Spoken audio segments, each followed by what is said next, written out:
All right, so the first headline that I have for you is this. Grayers just warned the death of money will now accelerate. This from kingworldnews.com. 2021 is likely to be a year of awakening. This is when the world will start to realize that the $280 trillion global debt has no value and will never be paid back. But even worse than that, of the $280 trillion, a staggering $200 trillion has been created in the past or in the last 20 years.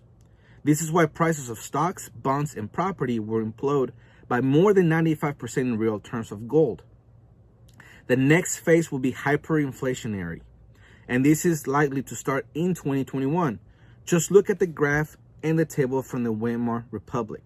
All right, so I'm going to go ahead and stop there on the article, and I'm going to show you that chart, okay, which you're looking at it right now. And if you listen to this on the podcast, I really encourage you to go either to brighttion.com, to youtube.com, to GapTV, and Rumble to look at the chart, because it's very telling, okay? Hopefully the people who are watching this on YouTube can actually see it, and hopefully your mouth drops to the ground so that can encourage you to be proactive right now. In January 1919, okay, how much an ounce of gold was? It was $170, okay? And actually the title of this chart says, German marks needed to buy 1 ounce of gold. Again, in January 1919, it was $170. In January 1920, a year later, it increased to $1,340. A year later, which would be January 1921, it pretty much stayed the same to $1,349. When you fast forward to the next year, in January 1922, it increased to $3,976. All right, so for the people who are watching this, you're actually seeing the increase on how fast it went from 3 years, from being 170 to 3,176. Now, when you go another year to January 1923, it increased to $372,477. That's a very fast increase from 170 just a few years back. All right, so now you're seeing in the screen the entire year of 1923, how everything accelerated, how everything exploded in the hyperinflation. That's how quick it can happen here. That's what this article is warning about. In September 1923, it went from 372,477 to 269,439,000. That's just 1 ounce of gold. But when you go from September, 2 months later, okay, same year, 2 months later, in November 30th, 1923, it went up to $87 trillion. The German hyperinflation occurred over a period of several years. All right, so I'm going to go back to the article now.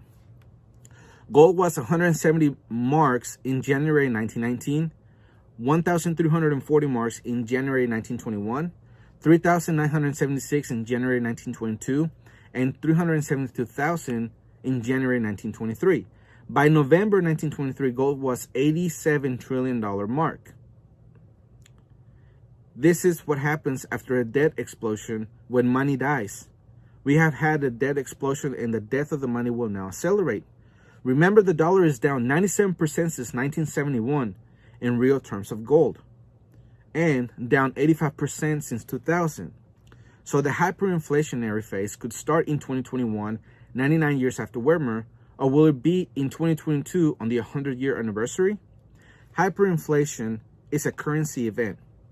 This means that it arises not as a result of rising prices, but due to the collapse in currency. The dollar index is already down 12% since the March high. The combination of the COVID crisis, debt explosion, and money printing could easily start a dollar waterfall in 2021. This would mean that hyperinflation starts, and just look at history, which you can read in the table above, which I just showed to you. You can see that once that once it starts, it goes explosively fast. Hyperinflation is guaranteed. It's only a question of when. All right, so that is very important that you pay attention to that. Hopefully, you looked at it, you really go back and look at it again, because that's how fast things can move, okay? A lot of people have been speculated in 2020 that the price of gold could go up to $10,000. And for some people, especially in the mainstream media, they think that that's the craziest thing that could ever happen. That's never going to happen, that the dollar is strong, and they give you all these reasons why it's never going to happen. However, we are seeing a lot of spending from Washington. They are printing endless amount of money, and the Federal Reserve can only keep the price of the dollar from crashing for so long. And once other countries, including the World Economic Forum, start to make the moves to where the United States is no longer the world superpower, that's where we're gonna feel that that crash. We're gonna feel everything implode, because the only thing that's keeping us afloat, as I've mentioned many times, is the fact that we have the Federal Reserve here in the United States, and that we're the world's currency. That's the only two things that's keeping us afloat. Because any other country that has had only billions of dollars of debt, their currency hyperinflates. Now, when you look at, for example, $160 billion, which it's the only debt that Venezuela has, $160 billion, even though that's a lot of money. When you compare it to the United States, 27-something trillion dollars, plus the 3 that they just added to it, we're really close to be at $30 trillion by the end of the week. $160 billion that Venezuela has looks like nothing compared to the debt the United States has. So that's why it's very important that we pay attention to all of this.